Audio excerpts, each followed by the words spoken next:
Okay, so hello and to this evening's Maths Pioneers Pro Tips event. For those of you who came to the launch, welcome back. For those of you who are new today, it's great to have you as part of our network.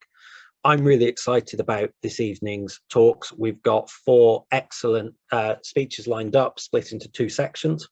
The first two looking at opportunities for you, the second looking at opportunities for your pupils.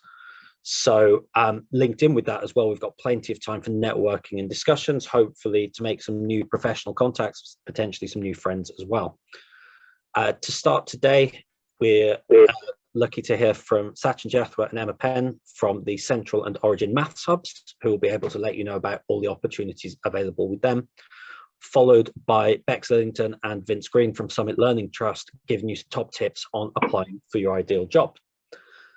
After hearing from them, we'll have time to have a bit of a chat about what we've heard, digest and discuss those ideas and share our thoughts on it before moving on to the second half, which is all about opportunities for your pupils.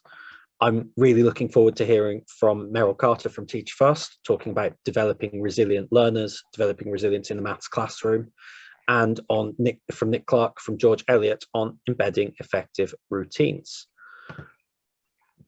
We'll finish the evening with some information about our upcoming events, which hopefully you'll be able to join us for, and hopefully we'll be able to hear from some of you at as well, but I'll say more about that later on. At this point, I would like to hand over to Sachin and Emma to start off and to let us know about the Maths Hub. So Sachin and Emma, hopefully you'll be able to steal the screen from me, but let me know if not. And welcome this evening. There we go. Brilliant. Over to you. See that, Chris? Okay, yes? Yeah, brilliant. Thank you. Fantastic. I won't sort of talk too long. Me and Emma will try and keep this short and sweet, really. But first of all, thank you to Chris for inviting myself and Emma along to your network meeting this evening. I'm Sachin Jethwa. I'm the Central Maths Hub lead. And as you can see on your screens at the moment, I sort of support schools within Birmingham, Sandwell and Dudley. And my colleague Emma's here with us as well. Who is a Maths Hub lead for Origin and supports schools in Solihull, Coventry and Warwickshire. But I suppose, again, I've no idea at the moment what your understanding is of what a Maths Hub is and what we do. So I thought I'd give you a brief introduction to what we're about and what we're sort of set out to do and what our aim and objectives are really. So as it says on your screen, each Maths Hub is made up of a partnership of schools, colleges and organisations within a local region, working together really to support maths teaching and support colleagues within our region really at primary, secondary and post-16. Prior to sort of the last sort of couple of years, all of our work has been face-to-face really, face-to-face CPD. We differ quite a lot, and I know Emma's going to talk a little bit more about this in detail in just a moment, but differ quite a lot from your traditional CPD models where it's your sort of one-day course where you go onto it, you sort of come away from it feeling quite refreshed and full of new ideas, etc. Then you go back into your school settings and everything goes pear-shaped and you'll get back into your normal routines and you don't quite sort of bring that back to your classroom really. So the idea with our CPD is that it's sustained over the course of an academic year and you tend to meet with colleagues within what we call work groups about 3 to 4 times across the year with learning that takes place in between each workshop. So the actual work that takes place is actually in between and not during the sessions themselves, so to speak. All our work is, we're a school-led system, we're totally DFE funded, so it's completely free of charge. There's no payments whatsoever from colleagues or from schools. And I'm sure, as Emma will say, there are some programs which also give you grants to provide that teacher release as well for sort of teachers to come out of school and engage in these work groups. As it says on your screen as well, just further on a little bit down, all our work is led by our local leaders of maths education. So these are colleagues, talented colleagues from within our region who have been fully trained, have got professional development qualifications by the NCETM, and they provide the work in various sort of schools around the region really in our regions. Nationally, you're talking about 40 maths hubs that serve the whole of England, and I think each maths hub serves in the region of about sort of 600 schools each, at primary and at secondary combined, really. And all our work's open to any state-funded schools, from early years all the way to post-16, really, in the region that we provide. So we aren't sort of our school only. We are sort of an organisation that is supported by schools in and around us. So we're always looking for people to work with us, and also engage in our sort of offer, really, which is a DFE funding programme, like I've said, and it's completely free of charge. This is my sort of region at the moment, so I'm sure Emma will talk about this, but basically, before September 2020, we had a pretty large region here. You had Dudley, Sandwell and Birmingham, and then you had Coventry, Solihull and Warwickshire there as well. And across that region, I think we were serving, the Central Matter was serving about 1,200 schools, which is a very different picture to what other maths hubs around the country were serving. They were serving around about 600. So the NCETM, along with talks with the DFE, decided to split our hub and make that offer a bit more equitable in terms of what schools are getting, and decided to split us into 2 hubs. And that's where Emma and Origin Maths Hub sort of came on board and took away Coventry, Solihull and Warwickshire. So we're left with this region as of September last year. And I'm going to hand you over to Emma now, who will sort of run you through her region. Thank you. So Origin Maths Hub region covers Solihull, Coventry and Warwickshire, as Sachin explained. New this year, and we're working gradually with an increasing number of schools across that region. And as Sachin has echoed, I'm hopefully going to kind of take you through some of the opportunities to get involved, and we hope that you will consider getting involved and spread the word about the Maths Hub, because as Sachin said, it's offering kind of free professional development opportunities for teachers in maths. So I'm going to take you through a bit more about what a work group kind of involves. A work group kind of model, as Sachin said, it's kind of not like a course that you go to and then come back just for one day. It's sustained over a period of time with schools. So the other important thing is that it's not just the participants from the school that are taking part in the sessions that are involved. Participants will always have things to work on at their schools with their schools, and so other teachers in their department or teachers in the school working together on what was shared at the sessions, in between the sessions, over a sustained period, with the support of an expert work group lead, achieving the outcomes. And Sachin, if we could just move on to look at the outcomes. The outcomes that we kind of look at are split into kind of different categories. So pupil outcomes is a key area where the work groups have outcomes. So we don't look specifically at the data, but we look at the mathematical experience of pupils and their attitude and how their knowledge, skills and understanding develop through work in the work group.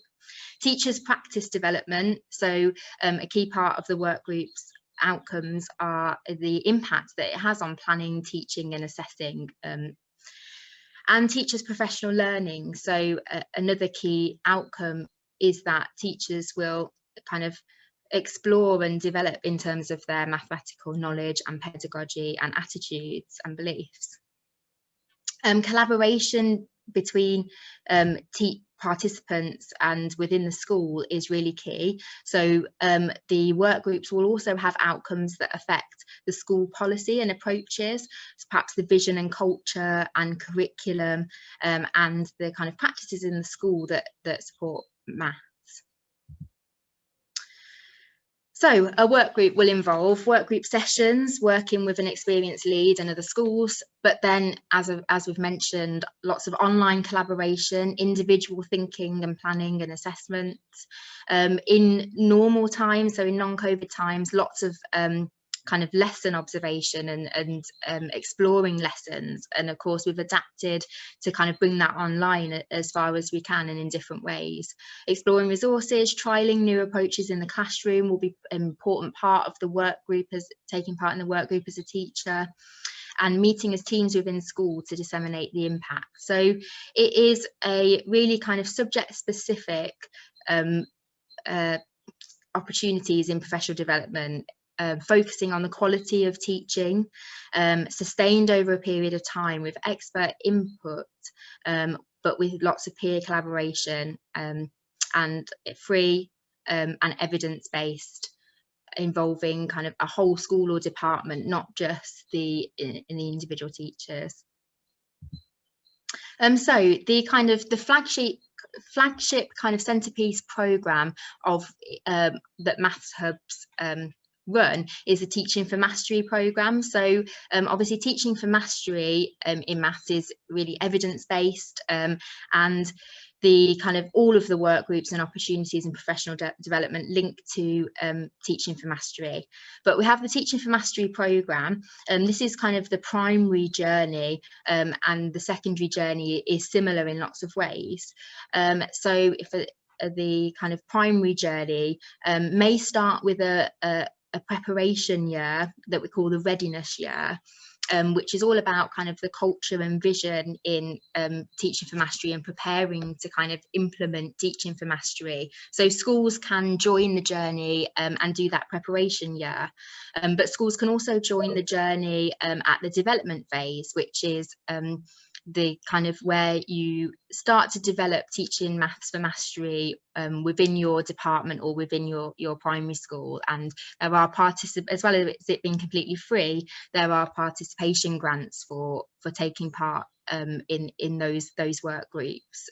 So schools in those work groups work with around 5 to 7 other schools and work together collaboratively under the guidance of an expert mastery specialist to implement Teaching for Mastery in their school or department. The next stage is the embedding phase, which is all about kind of what it says, that embedding the Teaching for Mastery, talking a lot about the leadership of maths within the school or department.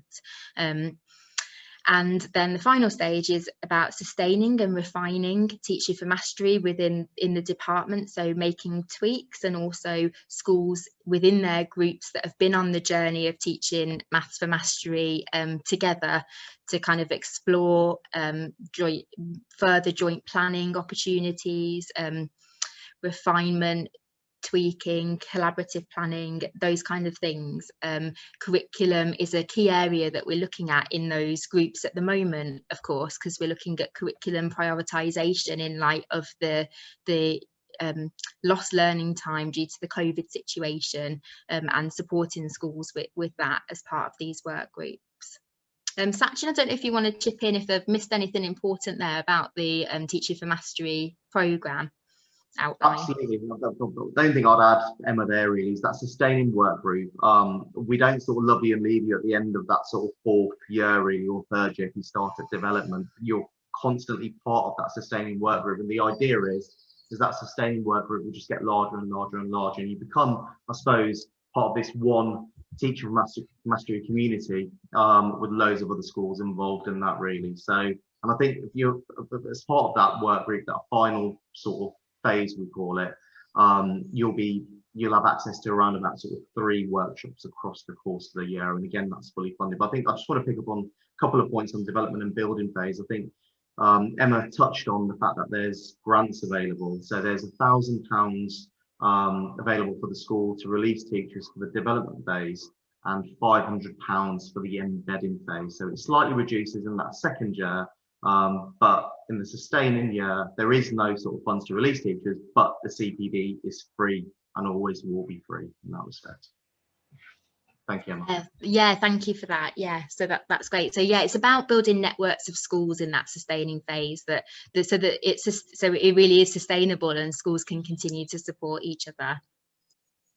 But the Maths Hub also offers other opportunities that link really well in with the Teaching for Mastery programme. So you might have a couple of teachers representing your school or department at the Teaching for Mastery programme sessions, and other teachers in the department or school might well be accessing some of these other work groups that we have available, and because they very much complement each other, because Teaching for Maths for Mastery is at the heart of it all. So here are some of the other opportunities that are included. So working with early years, so building building those foundations, those key building blocks in reception. Specialist knowledge for EY, early years and primary and teaching assistants there, and the transition between primary and secondary, so year 5 to 8 continuity work group involves primaries and secondaries working together to look at that transition, which again is really important, especially at the moment, because we don't want to kind of lose any learning time in that transition, which we know research says can sadly happen. So it's strengthening that transition. Supporting students with maths anxiety has also been a really pertinent one in this time, where there's been kind of a lot of anxiety around in the world, and so therefore you know, students have had to adapt to learning maths online.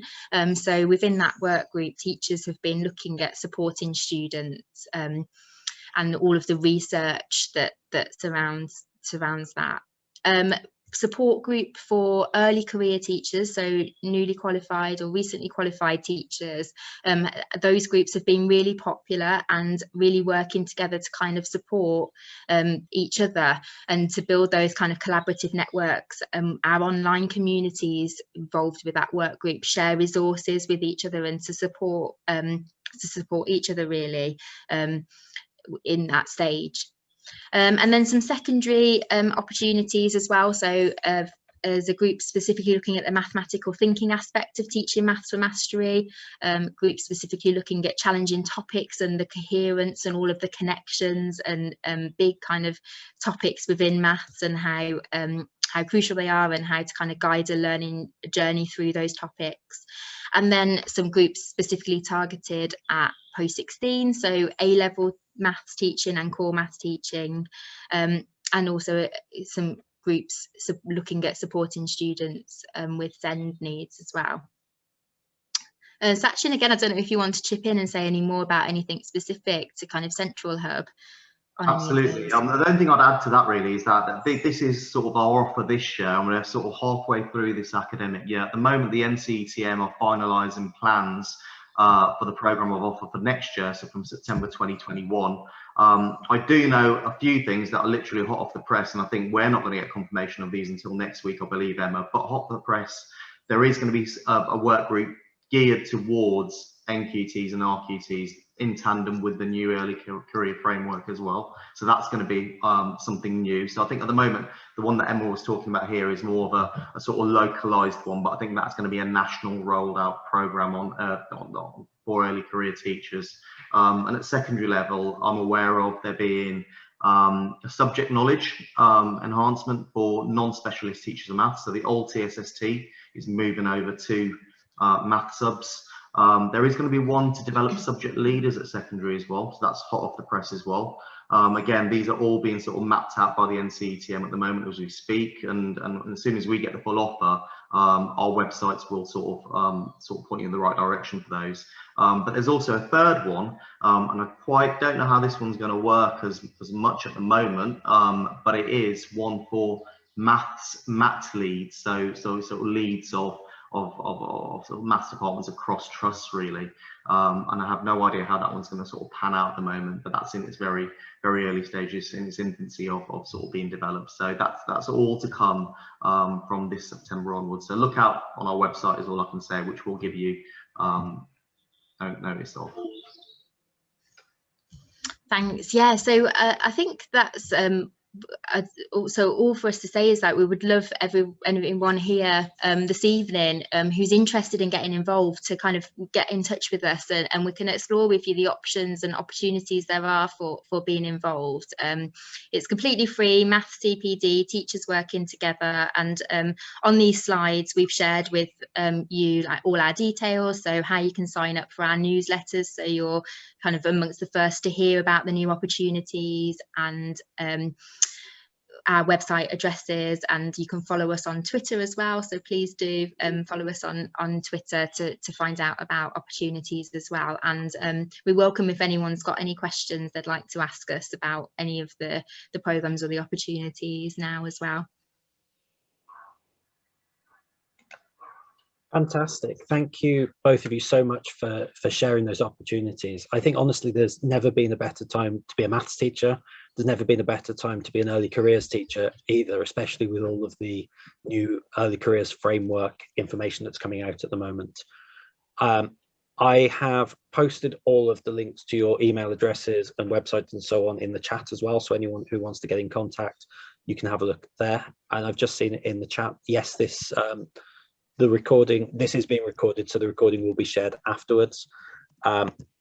So you'll be able to get that from there as well. Just keep an eye on our Twitter page, or make sure you're signed up to the mailing list as well. I will just, for anyone who's interested in signing up to our mailing list as well, to make sure you don't miss out on anything from us, that's now in the chat as well. But once again, thank you, Sachin and Emma, so much for your time this evening and for sharing those opportunities with everyone here. Chris as well for inviting across. I know we've run over slightly, but apologies for that. But thank you very much for inviting us. What I will do is I will drop you these across these slides. If you want to circulate them for us, Chris, more widely, we'd very much appreciate that. Yeah, will do. Thank you. Thank you very much. Take care. Have a good evening, everyone. Thank you. Bye. On to our next session then, everyone. This is one that I'm really interested to hear about. This is going to be applying for your ideal job. So our two speakers on this one, Bex Lillington is the Director of Professional Learning at the Summit Learning Trust, as well as being the Director of the South Birmingham SCIT programme. She started teaching at St John Moore School in Handsworth in 2000 as a geography teacher, before moving to Gloucestershire and coming back to the Midlands. She's got a particular interest in all things initial teacher training, along with developing pupil skills in creativity, thinking, and getting involved in engaging lessons. Alongside doing all of those things, she's also an Ed.D. student at the University of Bristol. So again, for any of you who are interested in pursuing those kind of ideas, the academic route as well, she would be more than happy to answer your questions. Joining her is Vince Green, the Education Director at Summit Learning Trust, focusing particularly on secondary and sixth form. He's previously been a Regional Education Director, an Executive Principal, and Principal at Bristol Hall School, where they rapidly improved during his time there. And he also spent a lot of his time there teaching maths as well. So any of your maths questions, Vince is your man to go to there. He's interestingly started his career in Japan before ending up with us in Birmingham, and I think he's made a good choice there with that switch. So Birmingham is a great place to be. I would strongly recommend it. But anyway, I will pass over to Bex and Vince, and I will be your next slide, please, throughout this. So just let me know as you want me to scroll through the slides, and I'm looking forward to hearing from you both. So over to you. Thank you so much. I think I'm the person that's going to start this off, and then Vince is going to follow up as well. So hi, it's lovely to be here. Thank you so much for inviting me. I'm not a mathematician, I'm a geographer, but I recognise obviously the necessity and the importance and just how valuable maths is across the curriculum. And so obviously this evening we're going to talk a little bit about securing your first teaching post, or securing like that ideal teaching post there. And I think the reason why Becky asked if I could come along is because of the experience I've got within initial teacher training, but also within roles that I've had within schools. I've seen lots of applications, I've been involved in lots of interviews, and so all I'm going to do this evening is to sort of share some of the top tips from quite a general perspective, and then I think Vince is going to talk a little bit more specifically about it as well. So Vince, is there anything you want to say before I carry on? No, you're good. Okay, fantastic. Next slide, please. So the first top tip really is make sure that you do your research. Obviously, as a mathematician, you're going to be in high demand, and so you are going to want to make sure that it is the school for you. So the first thing that I would recommend that you do is that you organise a visit and get a conversation with the school before even applying. Make sure that you've got that starting point for your letter of application. It's so much easier that when you go on interview, you can refer to specific things that you've seen, identify some of the things that are interesting to you, things that you can add and to help develop the department as well. So organise a visit before you've even had even got that letter of application in. It could be that after the visit or the conversation, you're still a little bit in two minds whether to go for it or not. I would say go for it. If you're a little bit undecided, go for it. There's nothing to lose. At any point in the day, you can pull out or you can withdraw your application if it doesn't feel right when you get there. So once you've got an idea that you want to apply, then use the school website, because there's nothing worse than receiving just a generic standard letter that they've sent out, the candidate sent out probably to everybody. You know, they've not put any reference to the school or school website. They're not talking about, you know, the specific ethos of the school, but also your letter is the opportunity to really show how the school's ethos aligns with your own ethos on education. So you're sort of showing the school that, you know, you want to be there because of these reasons, and talk about the things that are appealing about the school as well, and also things that you can bring, your characteristics, your, you know, your dispositions that are going to really have that impact that's there. Oh, sorry, I think the last one was just writing that letter which blends that ethos, classroom-based experience, and also, yeah, what you can bring to school in addition to subject knowledge. Thanks, Chris. Once you've got your interview, I've heard different stories about this, really, about lesson plans and what people expect to see from a lesson plan. So part of the interview process is likely to be the delivery of the lesson. And really, this is important because this is your opportunity to show them, you know, what you can do. It's very full situation. Obviously, you don't know the pupils as well, and you haven't got as much time to sort of develop those relationships with them.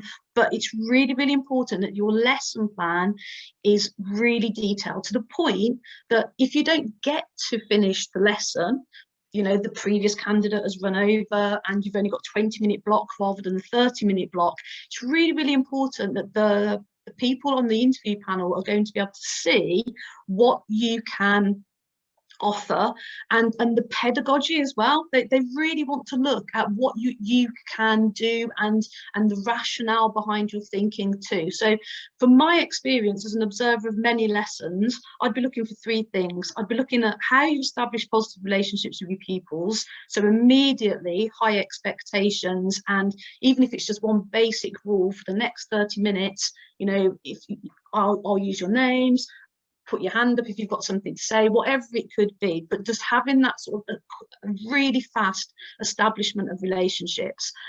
I'd be looking for your subject knowledge as well. Obviously, I would be looking for math subject knowledge very well, because mine isn't so great. But what I would be doing from a geography perspective is I'd be really looking at how, you know, their face lights up when they're talking about their subjects, how their passion and their enthusiasm is there, and also the subject pedagogy as well.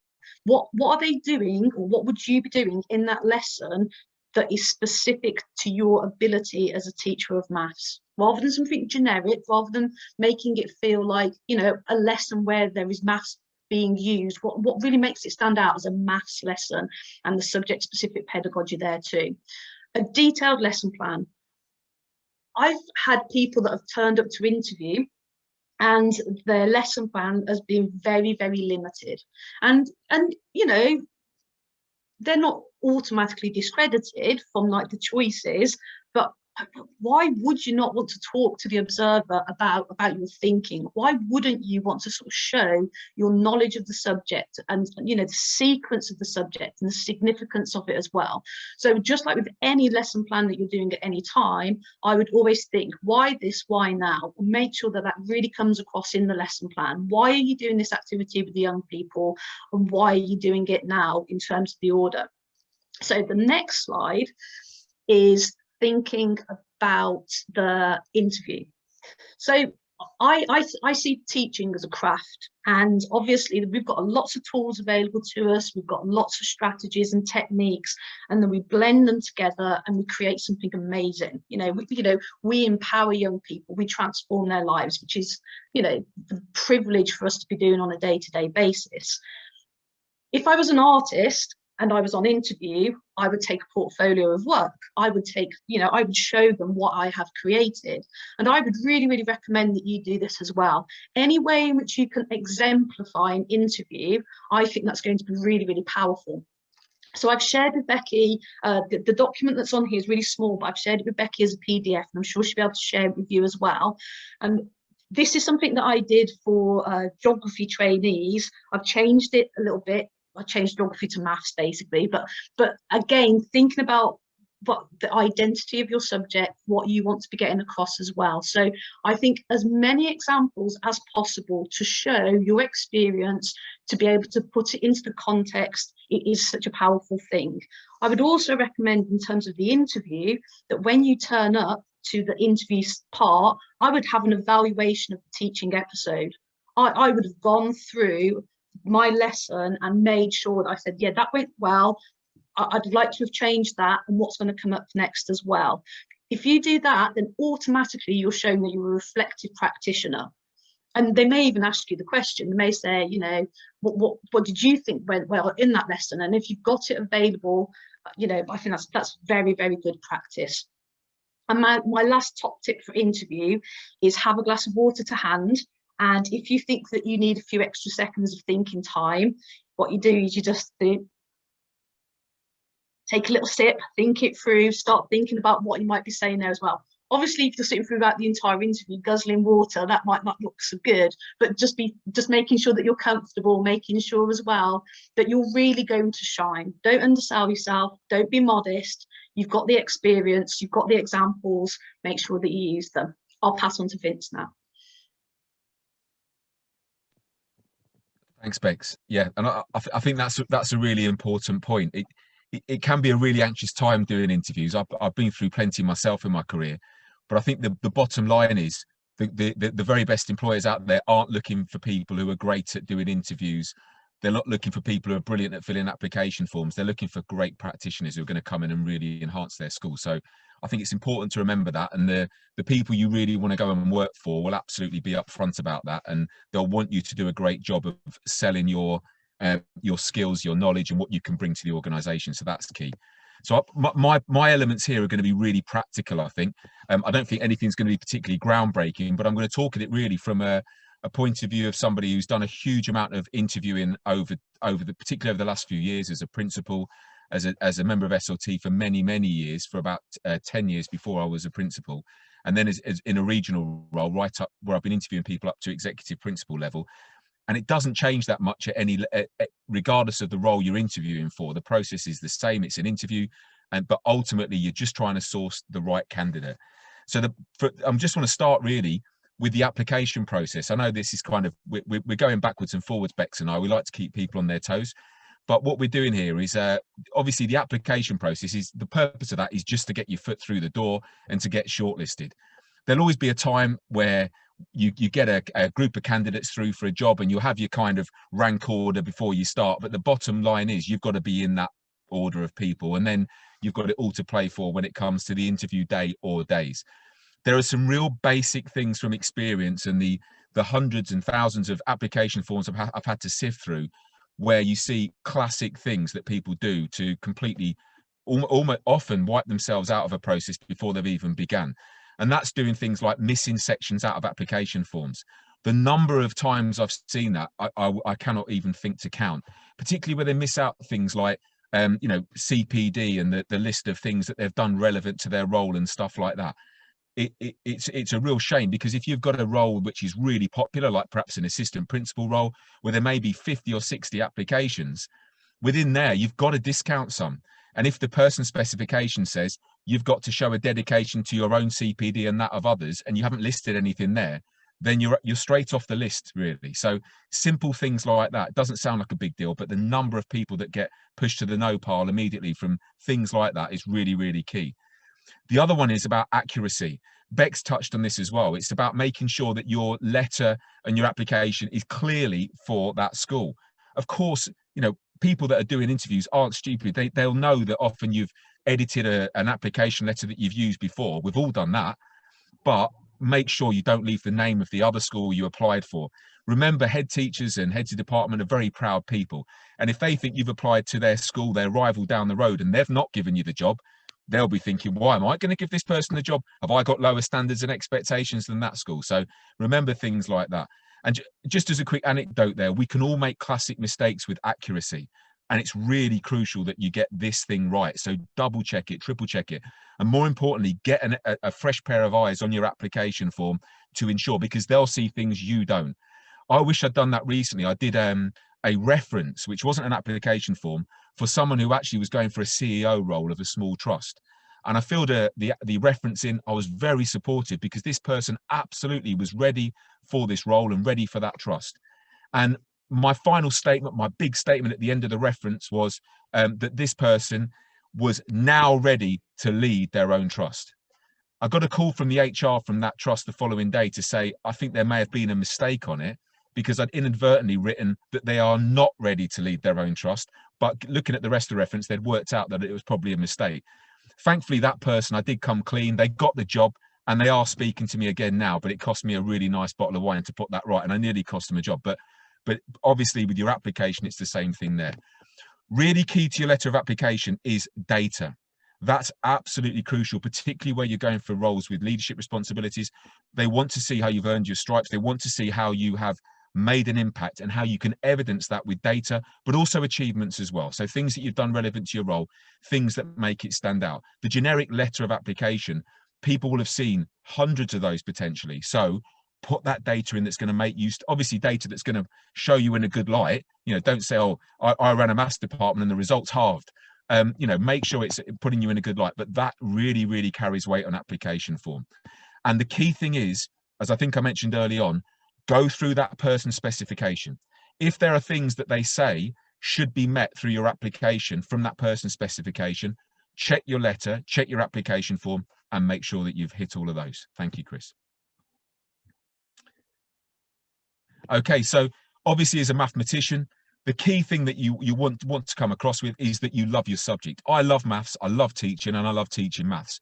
Always have, and that was a key feature of my application form, even for this education director role. I love my subject, I love pedagogy, and I love working with young people as well. And I'm very, very, very proud to say that. So I think that's really, really important. Regardless of your role, we work in education. So regardless of the role you're going for, I think teaching underpins everything.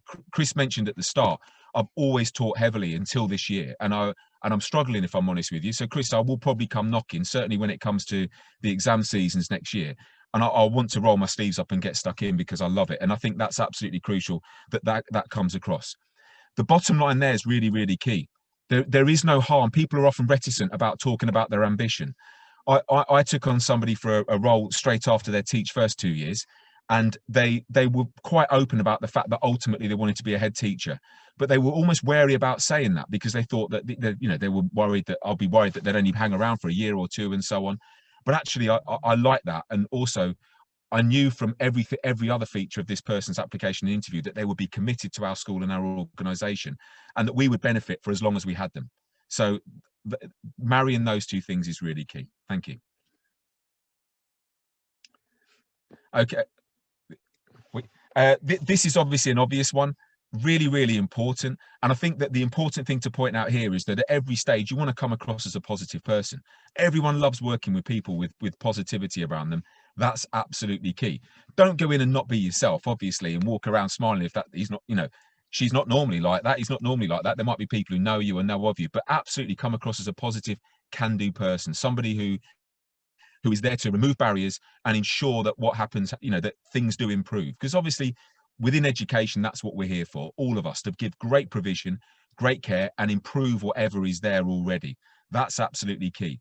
But the other thing as well is to consider that with your public profile, because increasingly HR departments, and certainly as an employer, I've always had people do background checks on people.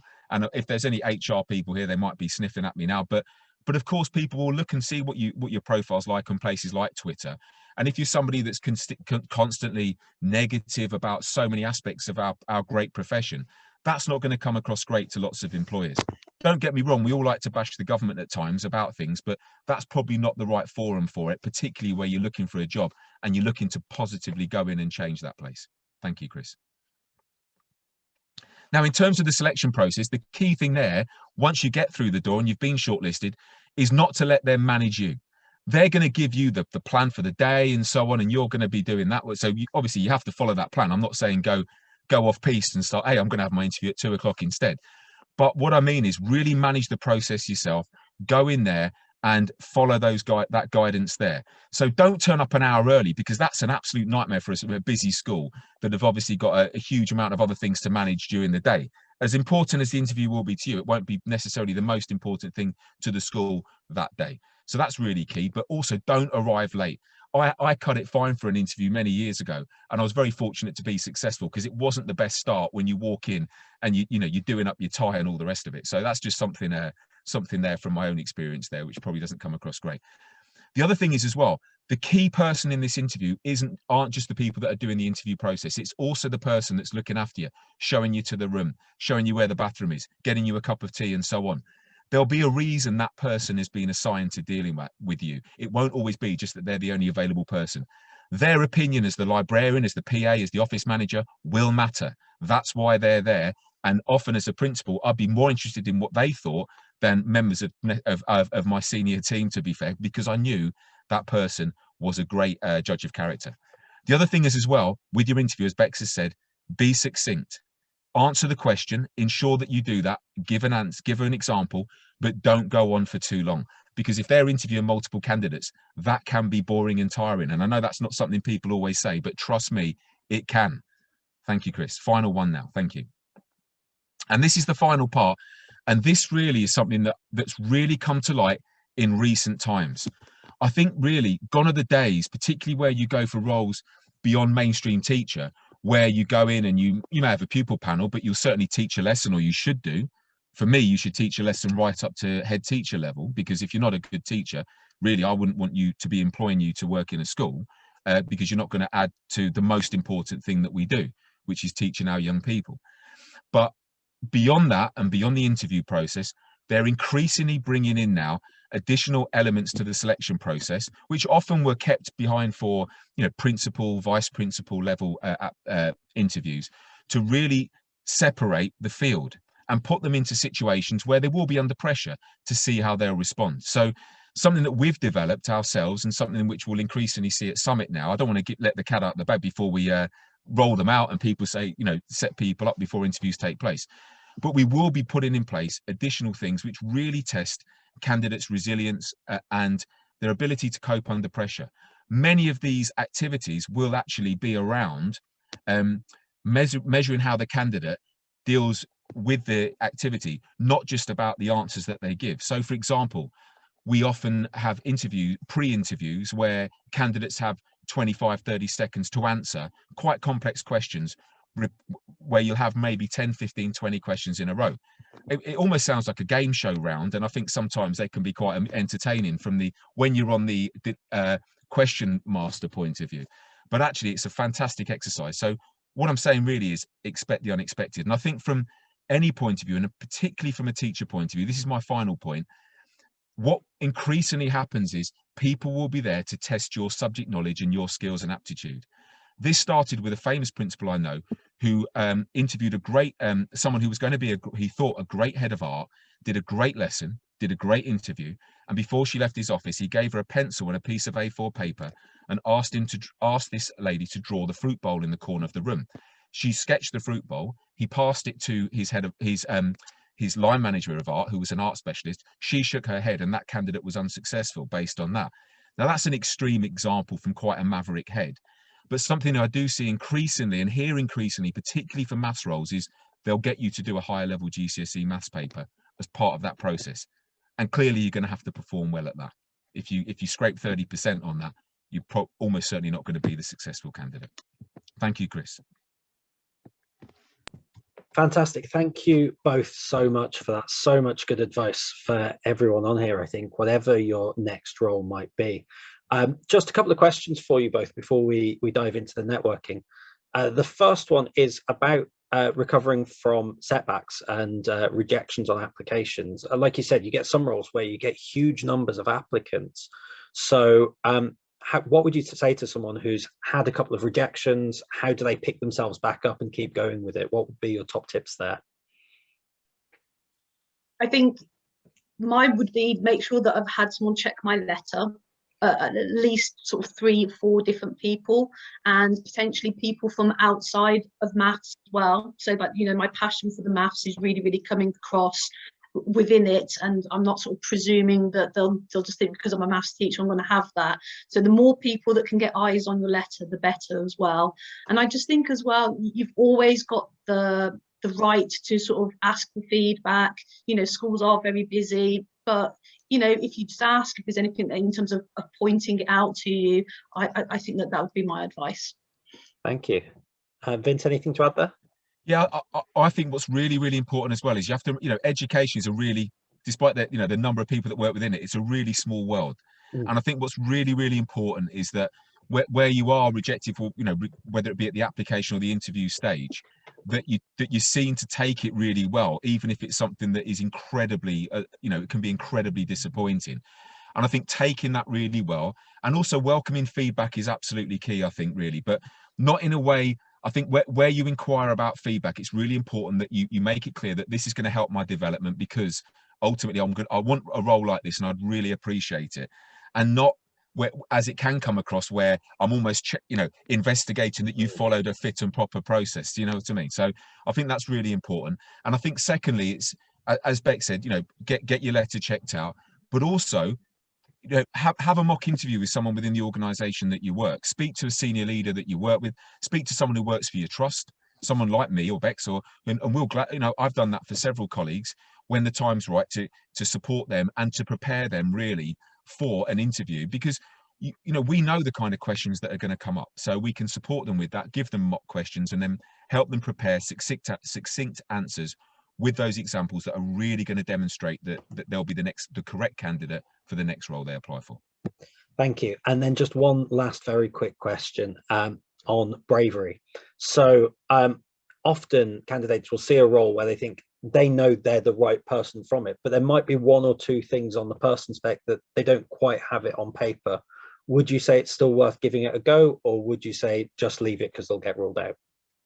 100% go for it. There's absolutely nothing to lose, and what you may not have in the, you know, the desirable category in one part, you may have something else to sort of replace it on the essentials category or whatever it could be. So I'd say, yeah, I'd be brave and just go for it, and there's nothing to lose. And I agree totally with Bex. The other thing I would do is let's say it's an experience that you haven't had. I'm trying to think of a good example. I would make it clear that despite in my application, almost quite explicitly, that despite me not having had that experience, that I have the capability to perform, to you know what I mean, to meet that were I to have had the experience, if you know what I mean. Does that make sense? Probably Absolutely. not. But I wouldn't shy away from some referring to it, and the fact that actually, yeah, I haven't had that experience because the opportunity hasn't arisen, but it would not be a problem whatsoever. And here's an example of something else I've done. Fantastic, thank you, and thanks both again for that. So our next section, obviously with this being a network, a big part of this is that we actually have time as colleagues to talk to each other. So we're going to disappear out into breakout rooms. I think we'll just kind of magically fizzle away in a minute. There will be network leads from the PiOneers network in each group with a few prompt questions based on our first two talks. Keeping an eye on the time, these breakout rooms are going to be about 5 minutes or so rather than the 10 we'd originally planned, but we can all speak at double speed and we'll get the same content covered there. So hopefully we'll disappear off in a few seconds for 5-minute breakout rooms, and then we'll be back to hear our second half of the talks on opportunities for your pupils. All right, welcome back everyone. It's good to see you all filtering back in. Again, just make sure that you're back on mute, please, everyone, as you get back into this room as well. And it's good to see you all again. Obviously, if you feel you didn't have enough time to develop those conversations to the full, there will be another networking opportunity after our next two talks. But without further ado, I'm going to move on to our next talk, which is from Meryl Carter at Teach First. I'm going to be manning the slides again, I think, for this one. But Meryl's going to be talking to you about developing resilient learners. And this one is a really interesting one that I'm really looking forward to. So Meryl, over to you. Brilliant. Thank you very much, Chris. Chris is going to run through, be the slide person for me in true Chris Whitty style. I like that phrase from earlier on. So just to introduce myself, my name is Meryl Carter, And in my last role, when I was teaching in school, I was a teaching learning lead, and I became really interested in academic resilience and strategies to develop academic resilience. And what I found from reading is that loads of ways to measure and describe what it was, but I didn't find any ways to actually develop it practically in the classroom. So this is what I started. So Chris, could you go on to slide 1, please? Brilliant, thank you. So these are the kinds of questions that my classes used to give up with. Why did they give up? Maybe they looked too hard. Maybe they didn't know where to start. They knew which math skills they needed to use and could do it when they were pointed out to them, but they were unsure which tools to pick from their toolkit and when. They frequently looked at the final question. So they'd look at what's the total cost of posting 200 letters and think, I can't do that, and give up. Sometimes it was just quite simply that they didn't want to be wrong. So I started to do some action research. Chris, if we could, next slide, please. So this, I started to do some action research with my Year 8 group. And these are the 2 bits of theory or research to illustrate where I was starting from. I believed that first teaching using rich direct teaching with modelling a la Rosenshine was most effective for developing those skills initially. But what about problem solving skills and specifically decision-making skills? What I wanted to do was find out what was the best way to allow students to practice those skills and raise those confidence. So the kind of strategies I'm talking about are choosing the mathematical tools, making decisions, deciphering the questions, and taking that first step, being brave and not being worried about taking a wrong move and going back and evaluating if they need to start again. Taking that first step, which is a really key one. I wanted my students to have a range of strategies to use when they didn't know what to do, to help them select the correct mathematical process in their toolbox. So I wanted to try and use effective cooperative learning in the classroom. I'd read that it could be really effective. I wanted to create a low stakes environment to practice problem solving, decision making, somewhere where they could share the responsibility for the answer so they wouldn't be so worried about getting it wrong. And so really be encouraged to give it a go, and so we could have that no opt-out. Now, I crashed and burned before the group work, so I wanted to make sure that I made it more structured this time around to be more effective. Chris, if we could go on to the next one, please. Thank you. So the first thing I did was I imagined my perfect Year 11 problem-solving student, and I split these skills down into explicit roles. And over a period of weeks in starters, I taught these explicit roles. I taught the students what each one did. And then the students practiced in groups and fed back. The feedback focused dually on the maths task they were doing and also on the group role. So the kinds of questions for the chair were, how did you allocate tasks? What did you decide to do first? What is the question asking? The kind of questions I asked the checker: how did you manage time? How did you check that you used all the information? How did you check that the answer worked? The questions for the summariser was, what was your group strategy? What did your group start with? What was the hardest bit? And how did you overcome it? What I found with the summariser, having a summariser in a group put the level of the communication within the group a lot better, because they had to talk to the summariser, and so the summariser could tell the rest of the class what they'd done. So immediately the communication and the verbalisation of their thinking went up a lot. The groups would rotate roles so that everybody trained in all the different aspects, and also increased the thing about no opt-out. Now, what we're going to do in a minute is I'm going to give you a maths problem, because obviously it wouldn't be a maths meeting without a maths problem. So I hope you've got a pen and pencil to hand. And what I'm going to do is I'm going to give you 2.5 minutes. Brilliant. 2.5 minutes to have a go at this. and I'm not going to give you any instructions. So, Chris, if you could go towards the next slide, you've got 2.5 minutes.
Okay, just slightly less than a minute left.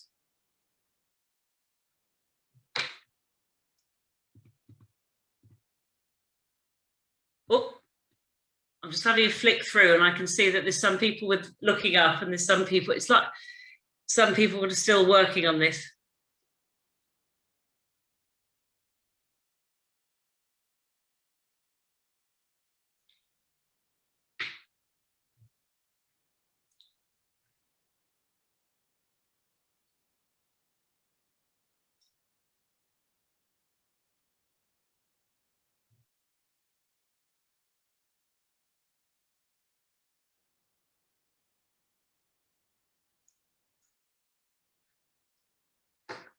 Okay, so if I can draw you back in. So, I mean, if we had loads of time, I'll get some feedback on you. If I had loads of time, I'll get some feedback from you, but I'll talk you through the kind of questions that we do in the feedback. Was what square did you start with? What did you do next? In which square was the question? What was the question? How have you checked that the answer worked against all the pieces of information? So as with any new process, and I'll be honest, the first time I did this with my class, I gave them 8 minutes and I had one student who did the whole thing and processed all of it. I know it should have been the whole group, but they were still getting the hang of group work at that point. So at the beginning, they hadn't got all of it done. By the time they got used to it, I had the entire group finishing within 2.5 minutes. And this was a set 3 out of 5 in year 8. So they really got the hang of it and they were working basically through it. So I changed my praise when I was getting feedback from my students. And I used praise to the strategies. I switched from well done, that answer is correct, to well done for using this strategy. Well done for identifying the starting point. Well done for drawing a diagram. Success wasn't about getting the final answer. Success was taking that first step.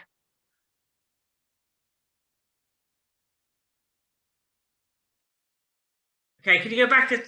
Brilliant. Can you go back once, Chris? Yeah, sorry, I'm not doing that deliberately. No, it's all right. All right. No. Back on That's there. it. Got Fantastic. it. So success wasn't about getting the final answer. It was about the number of boxes which the students had dealt with, which shifted the concept of success, because they'd seen success before on one of these multi 5-mark questions as getting 5 out of 5. Whereas we know that successful exam completers for students pick off 1 or 2 marks from those those worded questions. And what I found is that my students became a lot more proficient about picking off 1 or 2 marks. So in the beginning, it was how many squares did you actually process? And then as they got more proficient, it was actually looking at the strategies, and I had a higher degree of completion. So Chris, if we could go on to the next one. Fantastic. You may recognize this question from the beginning. This is exactly the same question, but put into the 9 square grid. And because the students have been trained in ways of actually kind of dealing with all this information, and they were confident with it, and they had a way to start, they were quite confident in tackling these kind of questions in this format. Those of you with eagle eyes will have spotted there was an extra piece of information, because I had 8 pieces of information in 9 boxes. So I made up an extra piece of information. So can we go on to the next one, Chris? Chris?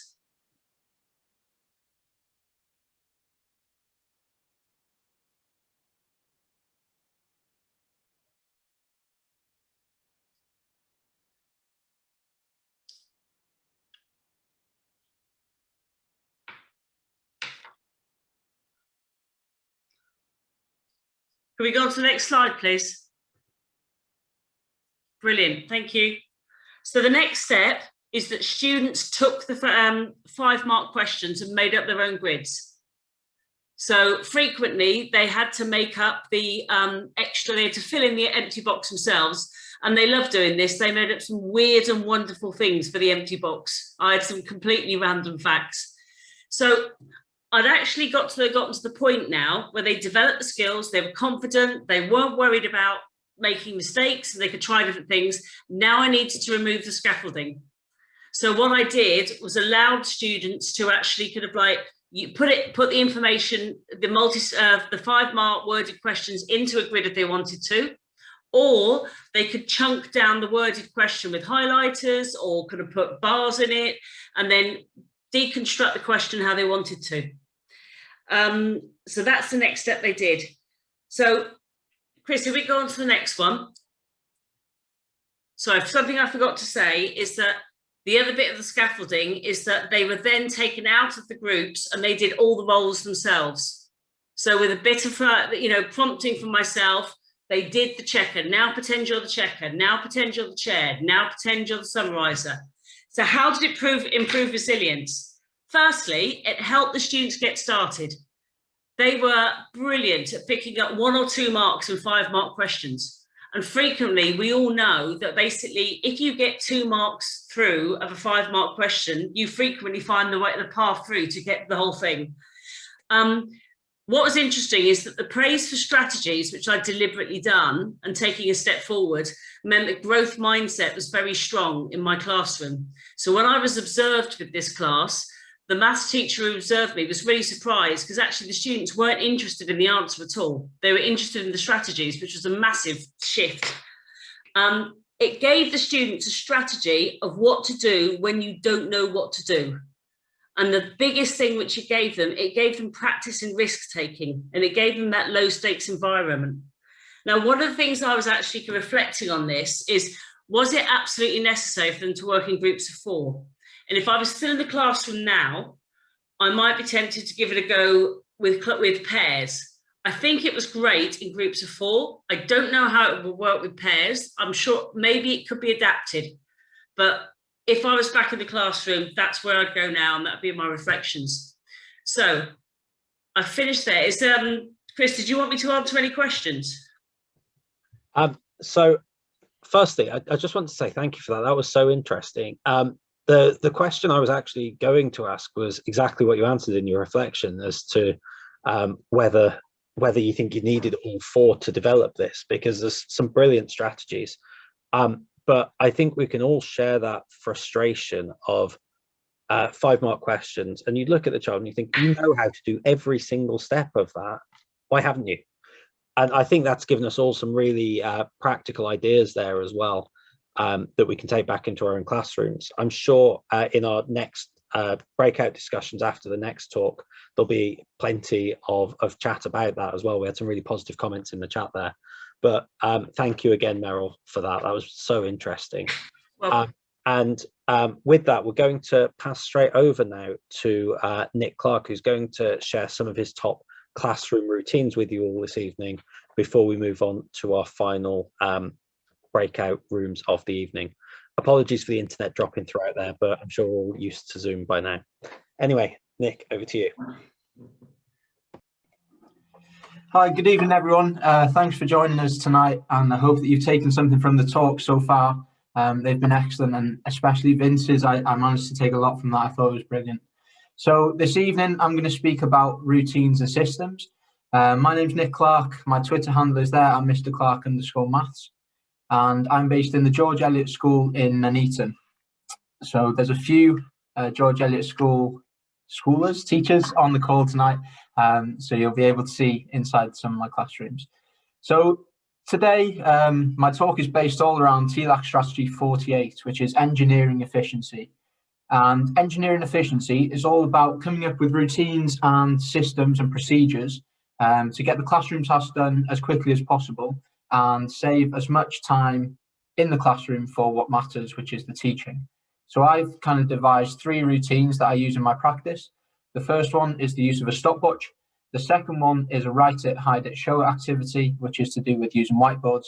And the third one is my exit routine. So how I get the pupils to clear up efficiently at the end of class and move them on. So the first one I'm going to show you some footage of is my use of a stopwatch. Now, I bought a stopwatch after a recommendation through someone after training through Teach First. I bought the one that beeped the loudest on Amazon. It was only, I think it was £4, and its effect has been tremendous, especially when I first started out teaching.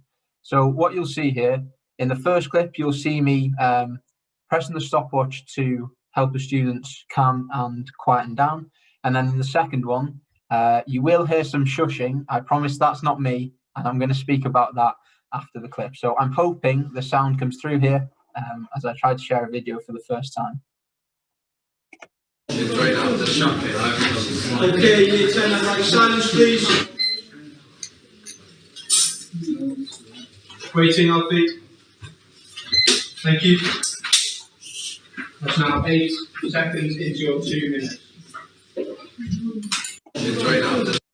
So the first thing that I want to mention about that, you'll see that I say, year 10, I'd like silence, please. That line is the same every single time, and I press the timer beep. They now associate that beep with needing to be silent very quick, and you can see how quickly they quieten down and settled. The next thing that I do is I turn around and I write on the board how long it took them to be quiet. Now, I give them a 2-minute time bank, and if they surpass the 2 minutes, then they make that timer after the lesson. So I'm going to show you a second clip to show you how similar it is every time that I do this. And this time you will hear some shushing, but not from me. Okay. That's the same one, sorry. Okay, year 10, I'd like silence, please.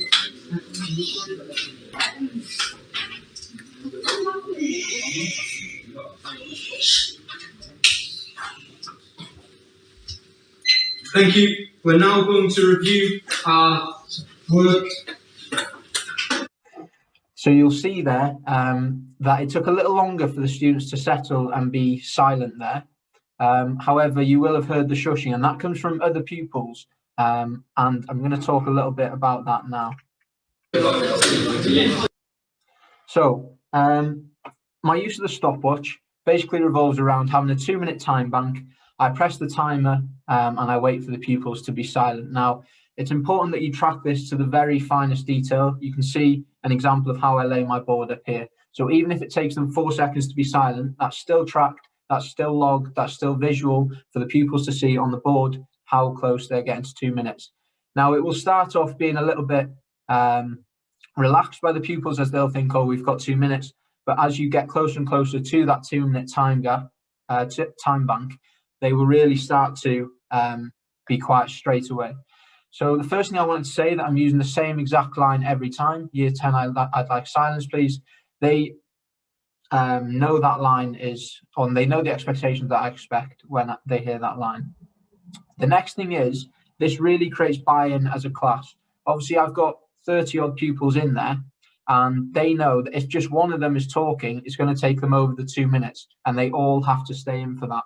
And you hear that through them shushing each other, noticing that their friend's talking, shh, shh, shh, because they don't want to stay in themselves. So it creates a sense of urgency. It creates a sense of team spirit in that classroom, in that they look out for each other to make sure that none of them have to suffer. The second one I want to talk about is a write it, hide it, show it routine. Now, this relates to when I use whiteboards in the classroom, and I think it'll come across fairly straightforward, and the majority of you will follow this basic format. I just think I've cut it into quite clean steps, and you'll be able to see that from the video here.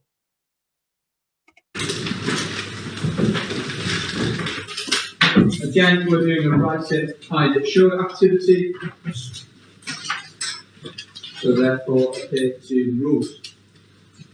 So, we're thinking about this question. Point Q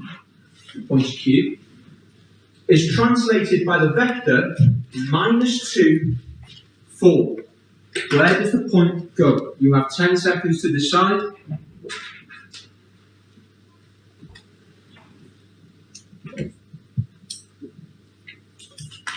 Write it.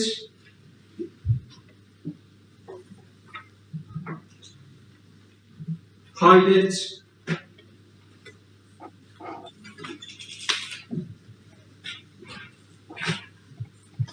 And show it. Hold them right up so I can see the back. Okay, we've got an even split here. We've got an even split between A and B. So breaking it into 3 clear steps there enables different things. Firstly, write it. It allows you to control how long the wait time is. So you'll see I gave them 10 seconds, and then I even prolonged the write it because I could see that they were still thinking about it a little bit. It gives them that wait time. It gives them that thinking time. It allows everybody to get an answer down. Secondly, hide it. And when we use whiteboards, I get them to hover it upside down above their desk. Prevents them looking around, copying a friend's answer, prevents them opting out. They know that they have to have an answer on there because they can't just hold a blank whiteboard. And show it when they all go up at the same time. It allows you to scan the room in a couple of seconds, and then you can decide then, depending on the answers, which way your lesson's going to go. I see whiteboards used in terms of everyone's holding it up at different times, and that just doesn't have the same effect as everyone going up at the same time. So I think breaking it into write it, hide it, show it really clarifies this for the pupils. And I will always, before I do this activity, show the slide there on the board. That's the exact slide that I'll show, and they know when they see that whiteboard, they're thinking of that routine, and they know my expectations. My final one is my exit routine. And this is something that I created not long after joining the school, because we were kind of losing teaching time at the end of a lesson in terms of people faffing with books and taking a while to pack up. So I created this that has 5 steps, and I'll talk about them after. I'll first show you some footage. Your record officially is 52 seconds. Now remember the rules, please. If you speak, I have to add 5 seconds. And also, if you skip a step or you move on before me saying, I also have to add time. Okay, you are in complete silence. I'd like you to follow the steps. Step 1.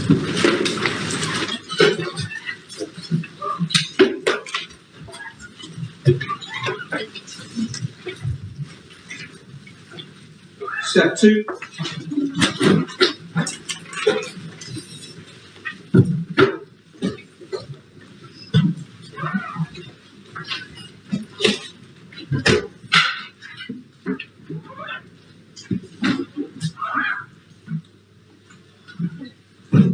Step 3.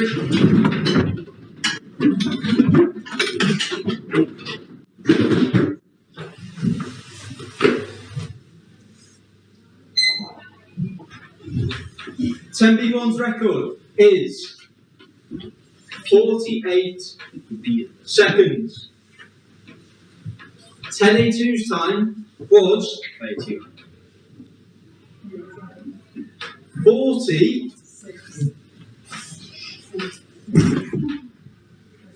before we know. Oh, don't do that. Okay, so you guys are the new leaders. That's 5 seconds. So you can see there how much they buy into it, and a couple of things I just want to kind of break that down. Firstly, I show this slide whenever I'm doing the exit routine. It does get to a point where you don't need this, but I definitely start out with it. I've made the visuals and the pictures that I've used here as relatable as possible to my pupils. So they have yellow maths books, they have orange folders, and they sit on green chairs. So I've picked out those pictures for a reason. Now, first thing is, I show the stopwatch whilst they're completing the exit routine. They can see the time, and that helps to create the urgency. Again, they know to associate with the beep with urgency. The second thing is role allocation, and you'll notice that only one person stands up in the class, and that's Crystal on my right, because she knows it's her job, once the books are passed across for step 3, to collect them and put them in the box. The next thing is that each step needs to be clearly defined. So we do not move on to step 2 and putting our books in folders until every single person's things are packed away. Likewise, step 3 does not happen until all books are in folders. And you saw step 4 all happens at once, because we only move when Crystal puts the last book into the box. So making sure you hold those standards high and don't let them get sloppy. You may have heard at the end, I compared their time to their fellow classmates 10B1, and they managed to beat their time. So using something like that, a leaderboard, also creates urgency. I want to show you one more video on the time that the projector didn't work. And this is kind of the power of it. If you manage to get this down, you will be able to run this without using the slides. And in this example, I don't actually use words either. I simply hold up how many fingers for the steps as they've kind of learned them. That's 5 seconds. You are not to move on to the next step until I say so, and you are competing against your former times and your fellow year 10 classmates and the clock. Okay, it would be amazing for you guys to go around 1 minute today. That would be a new record for you guys. Sit still, please. Okay, don't compromise the attempt.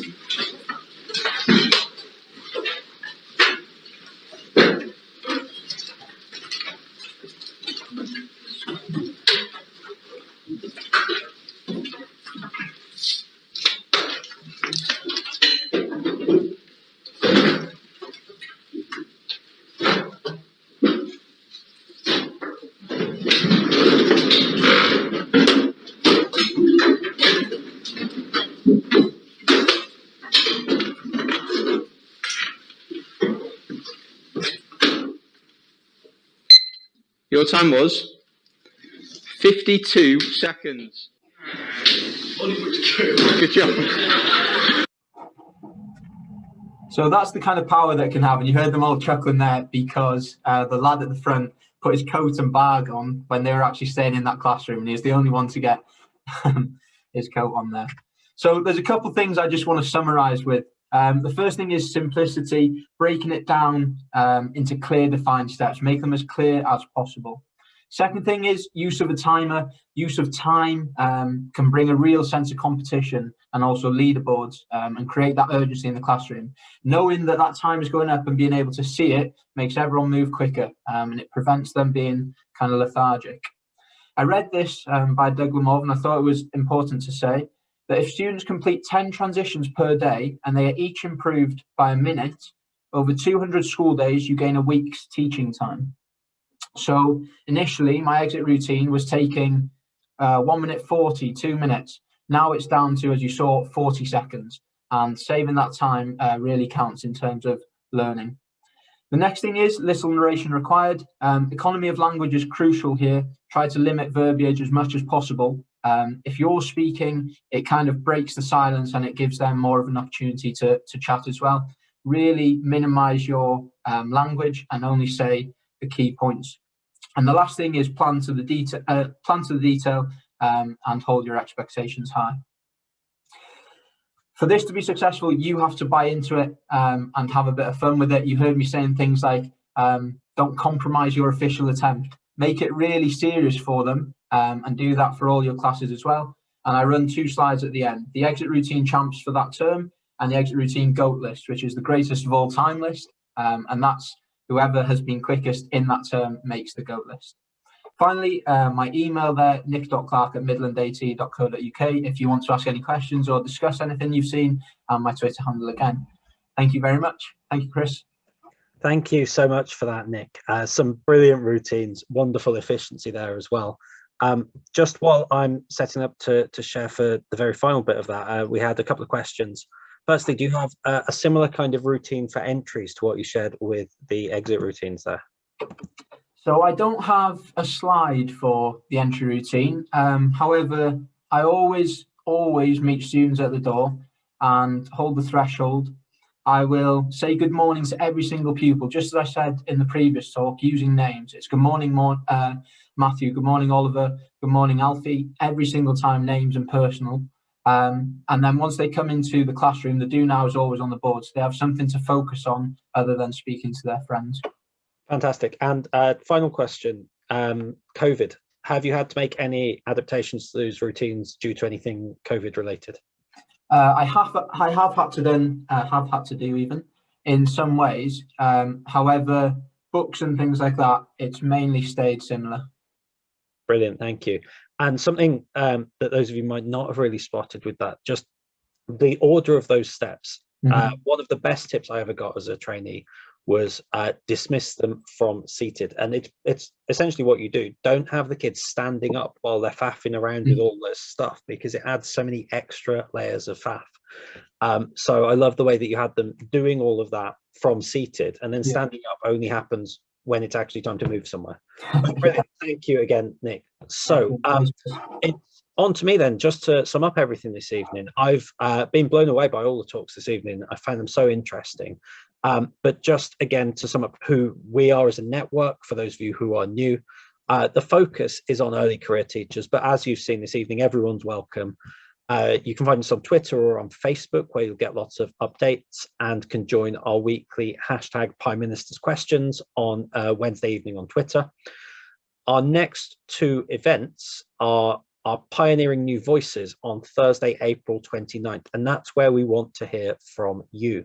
So you don't have to be a trainee or an NQT, just someone who considers yourself newer to presenting at these kinds of things. It would be great to hear from you for just a 5-minute talk, a 10-minute talk on really any topic of your choice.